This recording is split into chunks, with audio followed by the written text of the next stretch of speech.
ആരെയും അവിടെ അറബ് ലോകത്ത് കെട്ടാൻ കിട്ടുന്നതാണ്.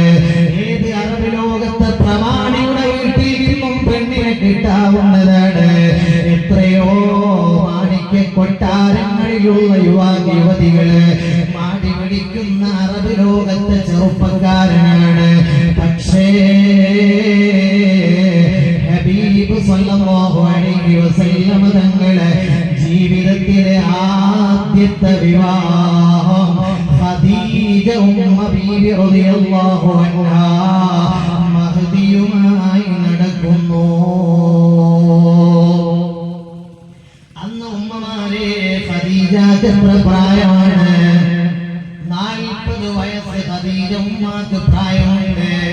കെട്ട് പറയുന്നത് 25കാരനായ യുവകോമളനാണ്. അപ്പോൾ ഖദീജ ബീവി റളിയല്ലാഹു അൻഹാ നേരത്തെ 2 വിവാഹം നടന്ന ഭവതിയാണ്. ആ 2 വിവാഹത്തിലും കുഞ്ഞുങ്ങളുള്ള ഭവതിയാണ്.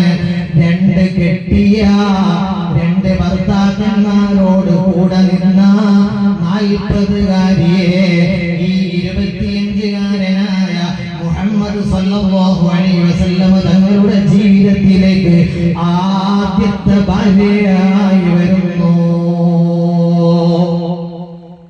അപ്പോൾ നബി സല്ലല്ലാഹു അലൈഹി വസല്ലം തങ്ങളുടെ വിവാഹങ്ങൾ മുന്നിൽ വെച്ചുകൊണ്ട് തങ്ങൾ ഒരു സ്ത്രീ ലംബടനാണ്, ഒരു പെണ്ണുങ്ങളാളാണ് എന്ന് പറയാനുള്ള വാദം പൊളിഞ്ഞുപോയി.